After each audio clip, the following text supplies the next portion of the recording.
É isso aí, pessoal. Você está na SP Centro Técnico Mecânico, empresa que é referência na venda e manutenção de caixa de direção. Hoje, excepcionalmente, vamos falar sobre a caixa de direção do i30, que apresenta muitos problemas. E os dois maiores problemas do i30 são na parte elétrica. A direção fica dura, tá?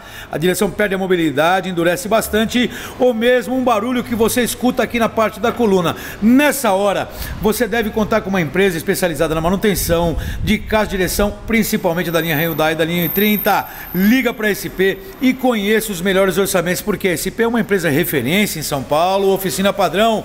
Liga para cá agora e resolva economizando em muito. Liga agora, 011 2364 7388 ou 011 2364 7488. Se preferir, mande seu WhatsApp 011 94773 9566. Vem para a SP, porque manutenção em caixa de direção elétrica do i30, coluna elétrica, vem para a SP. Valeu, tchau, tchau.